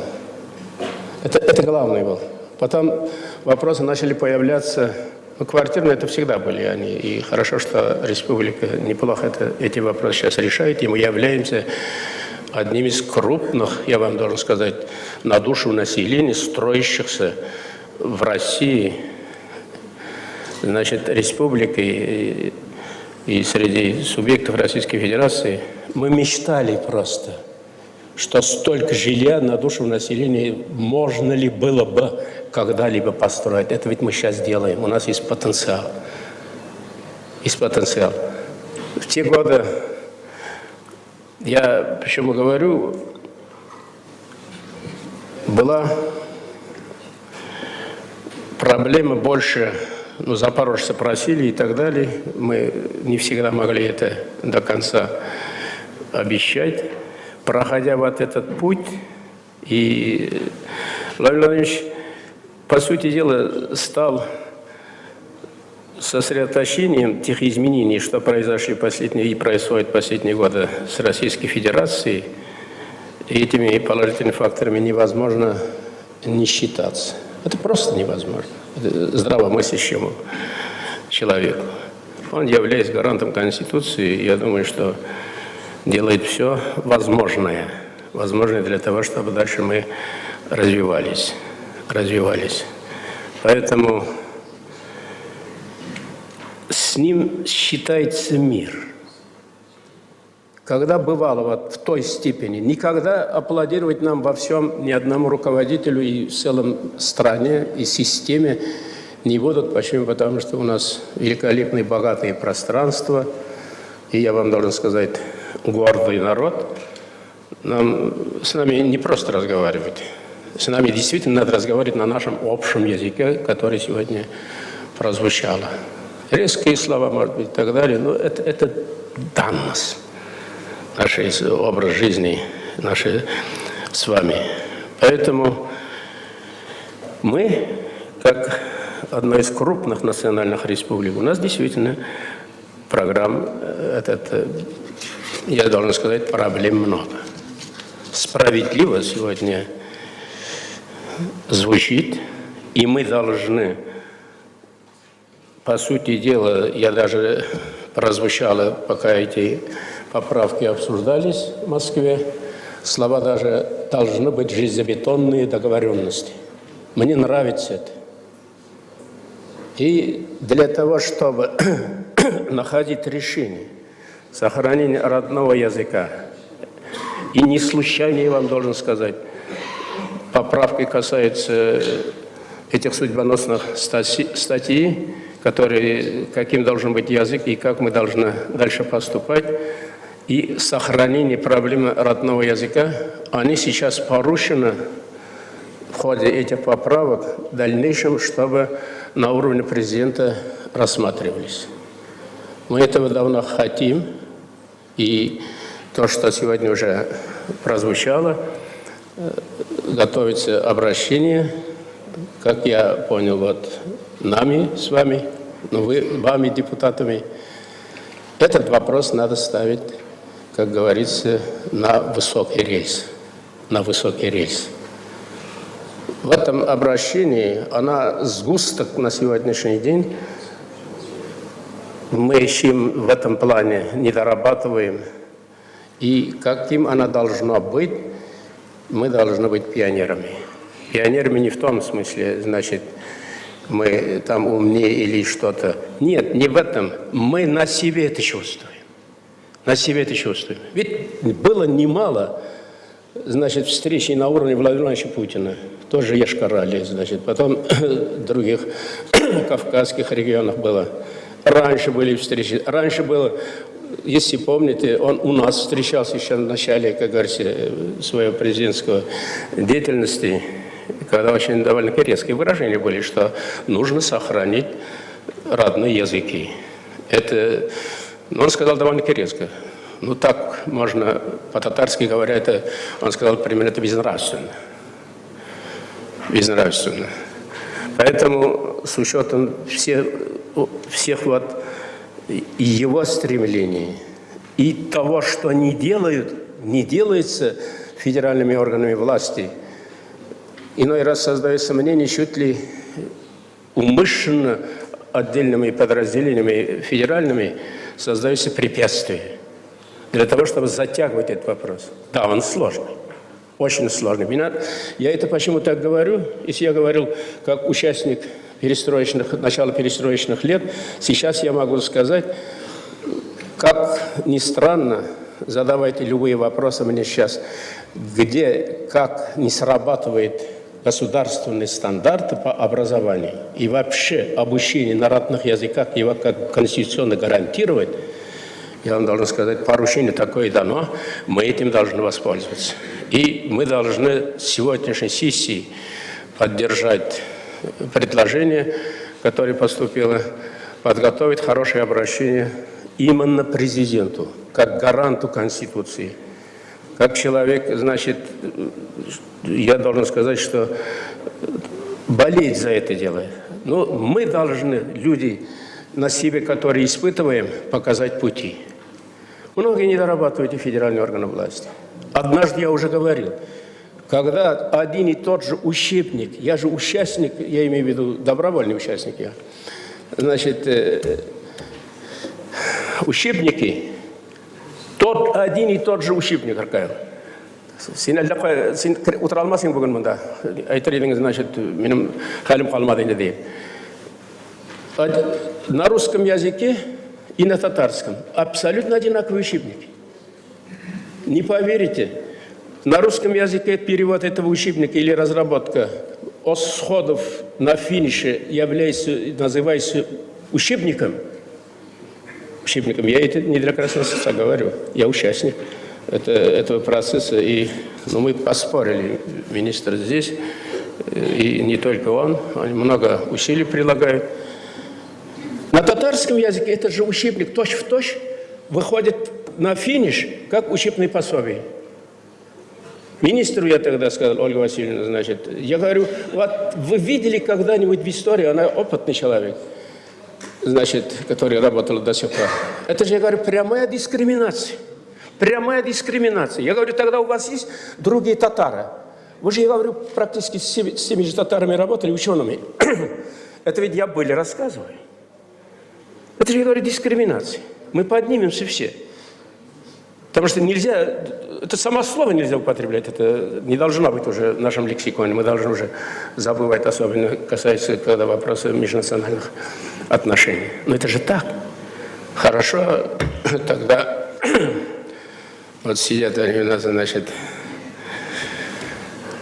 и наш ректор, и наш министр образования, и остальные товарищи.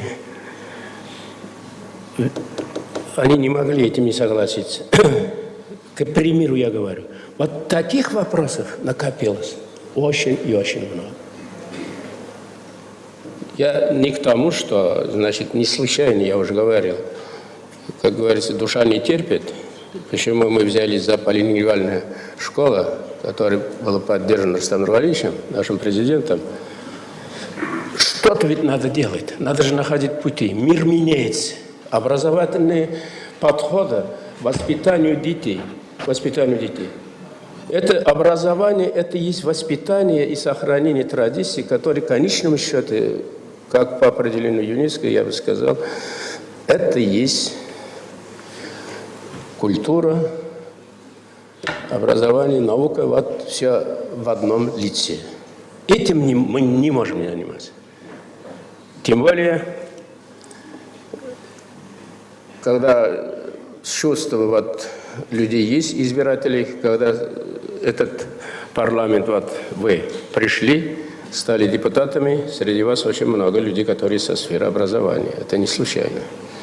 Я смотрю, вот, Альбину, она знает дело, я имею в виду, изнутри. Это когда-то люди, которые начинали за счет своих этих средств, инициативы, потому что уже это не только бизнес. Я второй раз не буду выступать.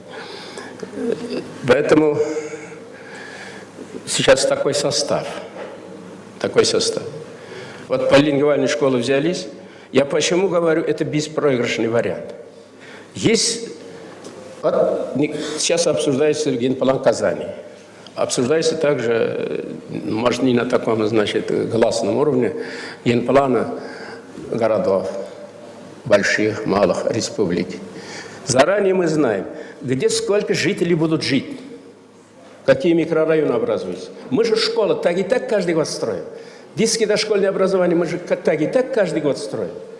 Еще благодаря инициативным людям, значит, и таким кадрам, есть гимназии, которые имеют, значит, престижные направления, учитывая, что мир открыт, железного занавеса нету. И это мы на наших глазах это происходит. Почему я говорю беспроигрышный вариант?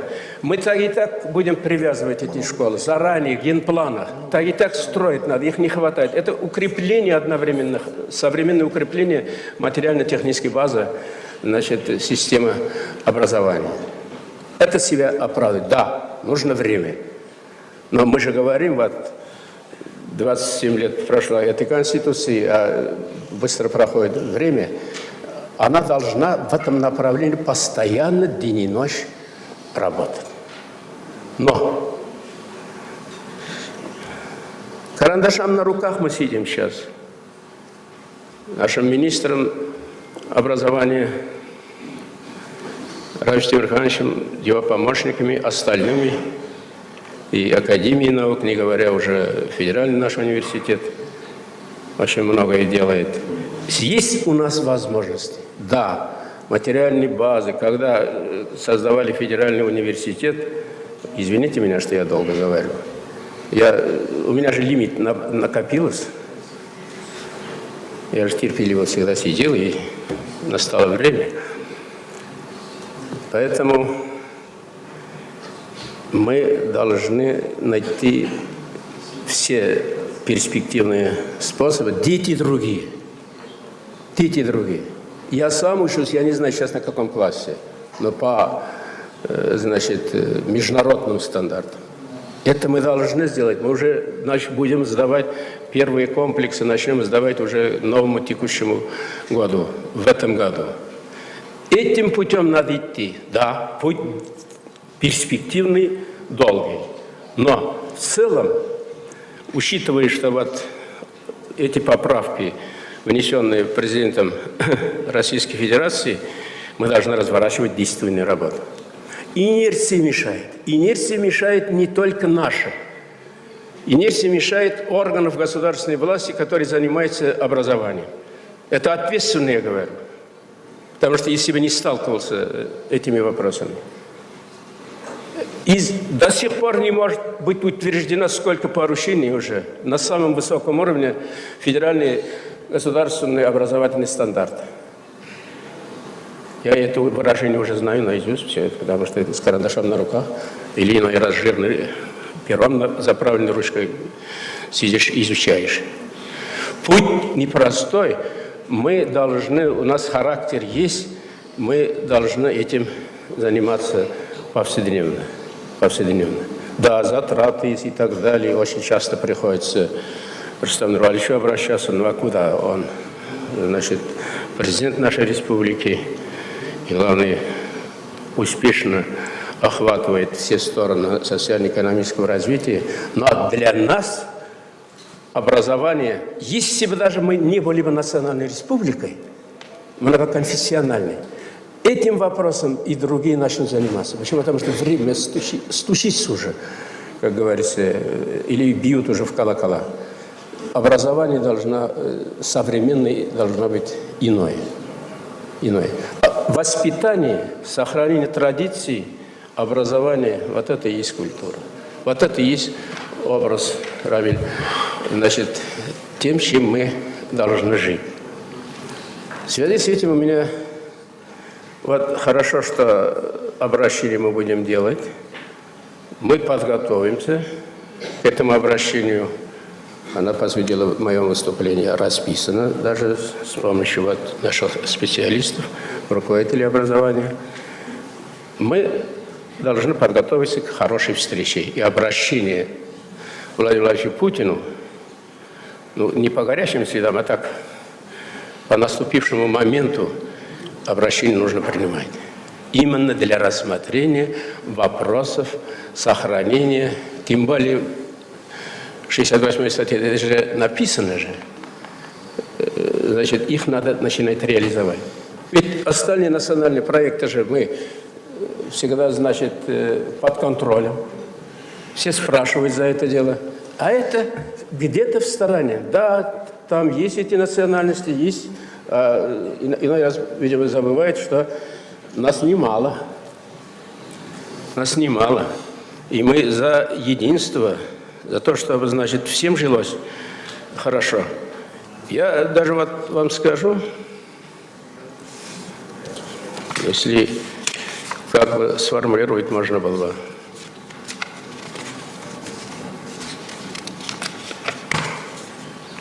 Да, мы с участием по поручению президента на самом высоком уровне и руководителей правительства Российской Федерации готовы рассматривать все накопившиеся проблемы, что в национальных республиках по изучению, сохранению родных языков,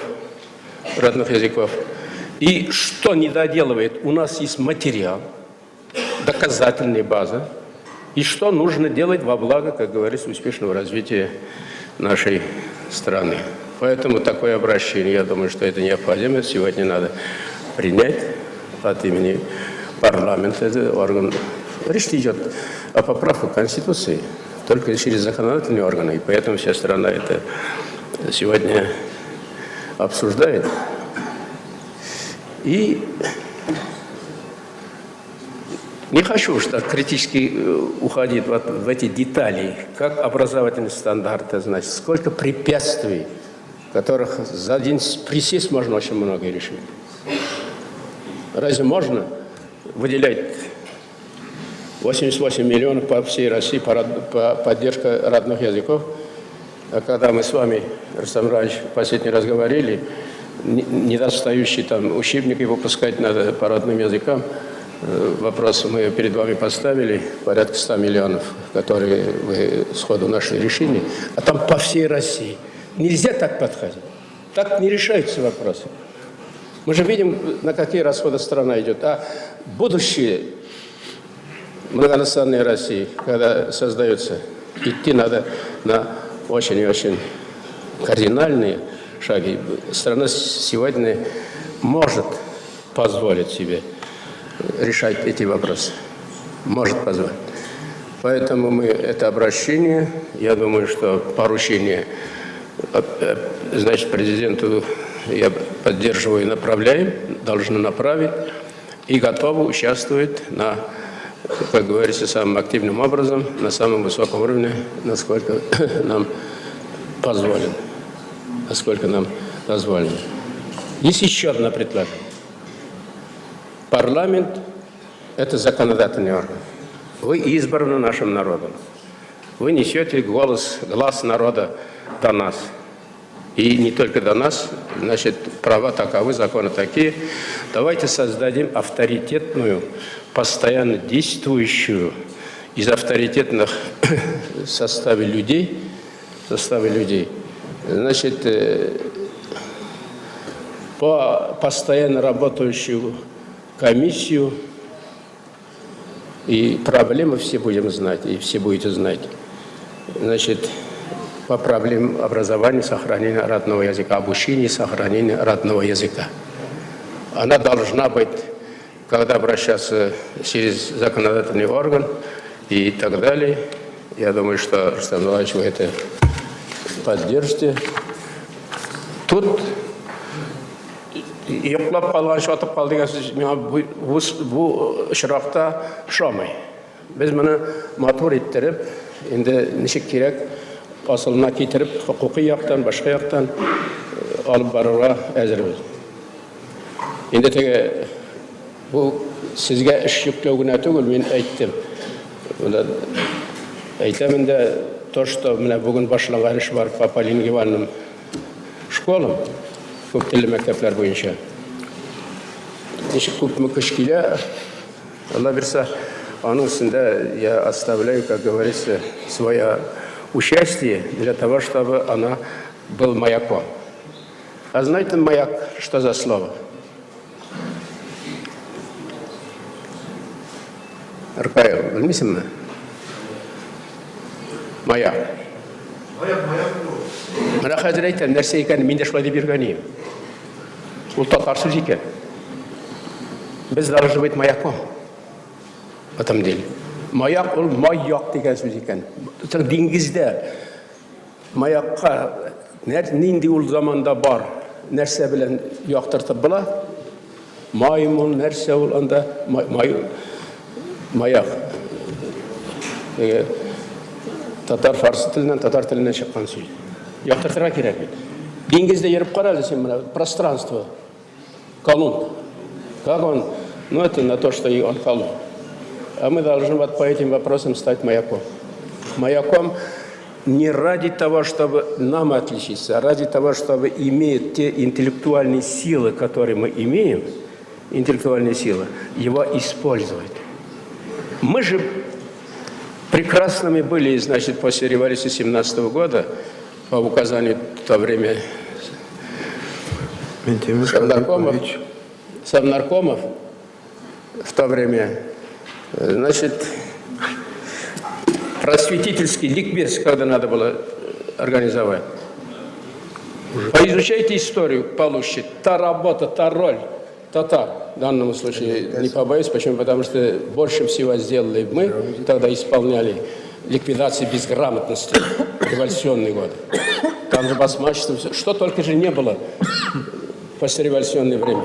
До сих пор продолжатели, я вам должен сказать, значит, культура, в широком смысле слова, продолжается вот эти личности. Я уже, вы знаете, Чингиз Айтматов, к сожалению, не доехал до родины истоков, где матери... Дмитрий Михайлович, первые 30 минут вашего выступления прошли. И не только. И не только. Аккуратнее. Почему я так говорю? Почему? Потому что, значит, мало говорим об этом. Давайте почаще вот постоянной комиссии на высоком уровне с большой ответственностью и отчетом перед народом должна работать по сохранению родного языка и совершенствованию в целом проблемы, значит, родного языка. И мы, сев за стол переговоров, я думаю, что это на федеральном уровне состоится и должны достичь цели, а это непросто. Проще иной раз дом построить или еще что-то.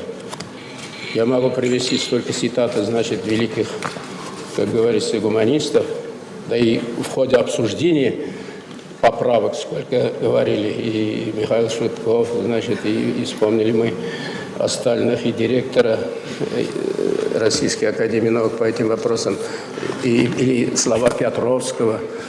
Известные люди об этом сами говорят. Причем мы не должны все это богатство использовать. Я понимаю, значит, ну, лимит у меня был, я из-за этого, значит, решили использовать поворотный момент. На самом деле поворотный момент. Я в любом случае, значит, прошу прощения. Нет, что вы? Ничего не знаю, но Марашулай иттереп, матур иттереп, улга кул тотышып. Мына без бит излемейбез. Кем генә нинди милләттә генә булмасын. Шушында утырабыз, карыйбыз, сөйләшәбез, аңлашабыз. Без Татар белән сугышып алырга может, башкалар белән бик каты шуны китермәсәләр. Шул кайчагында бәрәңге тотып, бәрәңге ыргытсаң гына. Андый хәл булды минем тормышта, шуны әйтәм. Аны болай 5 ел беркем бер сүз әйтмәде, дуслашып беттек. Бәрәңгегә җибәргәннәр, бәрәңге алырга иде. Беренче курста әле бер көн укымаган ки. Шуны әйтәм мин аны. Шуны әйтәм мин. Так что мы умеем, у нас есть опыт быть едиными.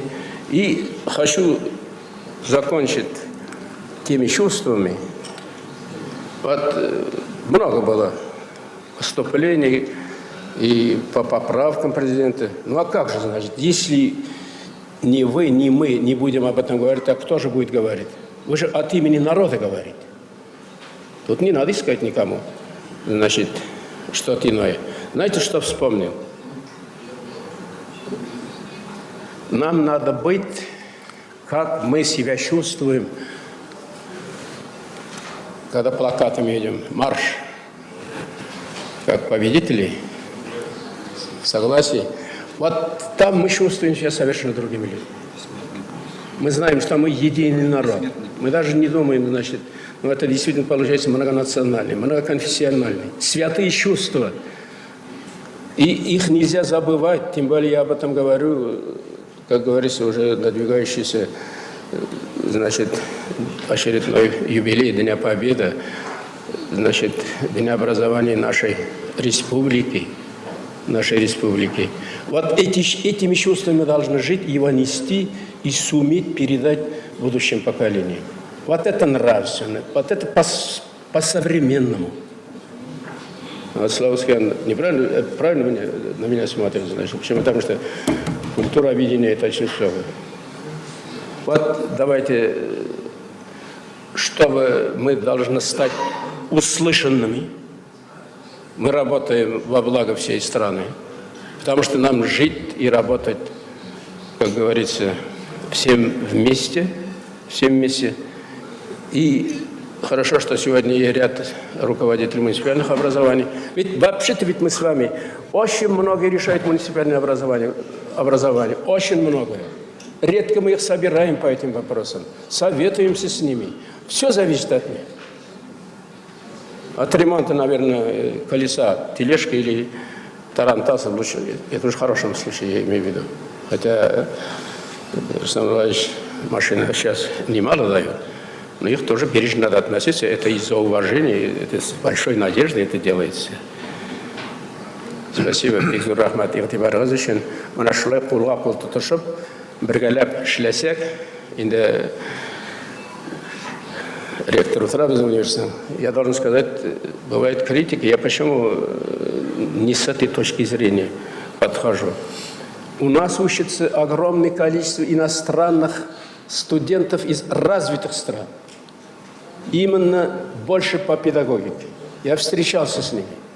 Сейчас мы работаем, подготовку кадров разворачиваем, значит, для полингвальных школ. На татарском языке мы должны снять вопросы подготовки руководителей для обучения на родном языке. Мы же должны вдохнуть уверенность нашим учителям. Это же святые люди в своей основе. А мы их так все, я ведь тоже не снимаю с себя никакой ответственности. Возможности мы создадим. И надо, чтобы сохранить вот эти кадры. Это кадры, которые работают на сохранение всех нас. Бигзур Рахмат. Спасибо, Ментимир Шарипович. Бигзур Рахмат за обстоятельное выступление. Подготовлено. Рустам Нургалевич, пожалуйста. Ага. Включите микрофон, Рустам Нургалевич. Включенный. Демократия у вас такая, микрофон не Нормально. включаете. Значит, ну, я хотел бы, во-первых, поблагодарить всех, кто сегодня выступил. Тема, она очень важная для страны.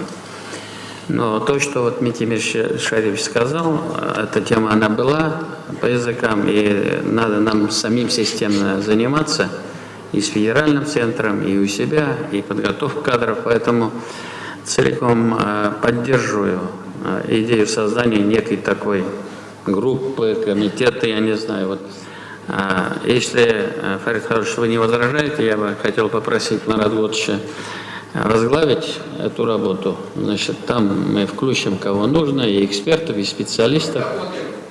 Да.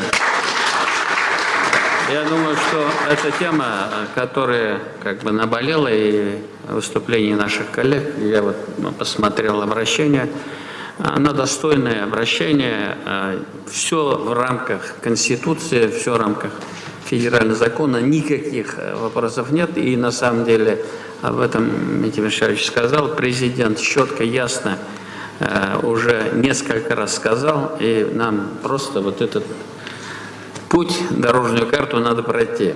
Я уверен, что мы эту работу пройдем. Я обращаюсь к депутатам, прошу поддержать те изменения, которые внесены в Конституцию.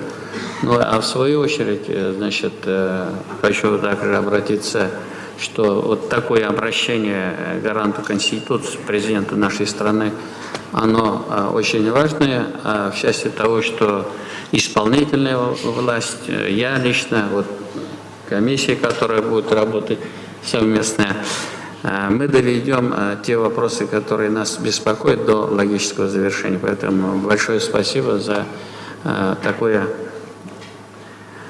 ну, неформальное обсуждение. Мы все понимаем. Поэтому, Бекзур Ахмад, большое спасибо. Спасибо, Рустам Нургалиевич. Бекзур Ахмад. Спасибо. Мы договорились, что завершаем обсуждение этого вопроса повестки дня.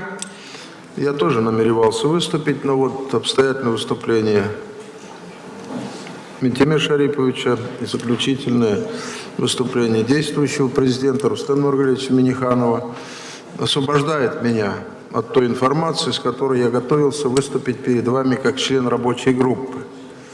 Понимание того, что там тоже дискуссии были очень острые, предложения были весьма радикальные. Значит, и вот то, что сегодня предложено нам, принятое Государственной Думой и вчера одобренное Советом Федерации, оно во многом исключило те крайности, которые предлагались в ходе обсуждения изменений в действующую Конституцию Российской Федерации. Рустам Нургалиевич и Митимир Шарипович, по вашему выступлению, я думаю, мы протокольно подготовим поручение, значит, о создании этой рабочей группы, сюда вписывать уже не будем, значит, и займемся... Ну, я думаю, что необходимости такой нет, это будет моим каким-то решением. Ну, просто я прошу согласия, чтобы... Да, договорились. Марат Готович и... Поручим Марат Готовичу. Мы попросим и всех, то есть, как бы продолжение той идеи, которая была высказана Митимиром Шариповичем. А в части проголосовать не забудьте, и, значит, послание нашему президенту по поводу вот наших вопросов тоже не забудьте. Вот две просьбы. Договорились, коллеги. Митимир Шарипович, включите микрофон. Коротко, если можно. Спасибо, что это судьбоносно. Спасибо, что прозвучала фамилия Марат Готович. Не все депутаты знают, а республика во многом знает. Я вам скажу, это династия учителей. Это сын отца и матери учителей. Это вот такой выбор. И, конечно, такая ответственность. И человек, который не умеет плохо работать. Ну, потому что ради этого надо иметь и характер, и все остальное, и знать, и чтобы было уважение. Митимир Шарипович, возражающих нет. Принимается полностью. Нет, я думал, аплодисменты вот. Аплодисменты громкие, продолжительные. Продолжительные, переходящие в овацию. Коллеги, завершаем обсуждение этого вопроса. Я знаю, обсуждение завершили. Сейчас я буду ставить на голосование, поддержанный абсолютным большинством наших депутатов, проект постановления одобрить закон, который был представлен, и мы обсудили обстоятельно, направить настоящее постановление в Совет Федерации, Федерального собрания Российской Федерации, и настоящее постановление вступает в силу с момента его принятия. Внимательно прошу отнестись к голосованию. Ставлю на голосование за принятие подготовленного решения по этому вопросу повестки дня. Прошу проголосовать.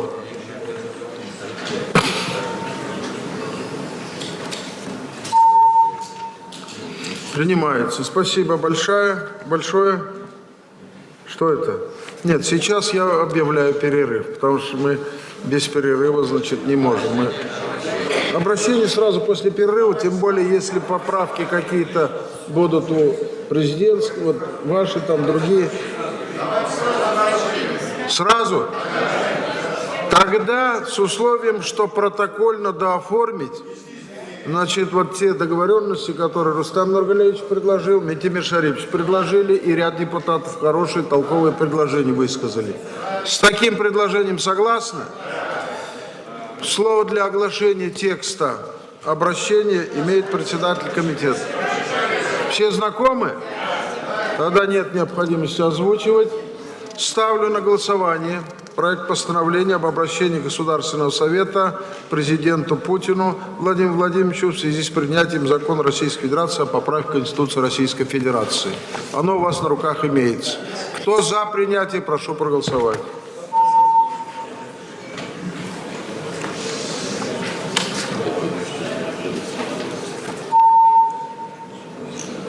Решение принимается. Спасибо большое. По регламенту у нас перерыв на 30 минут. В 12:30 встречаемся для продолжения работы.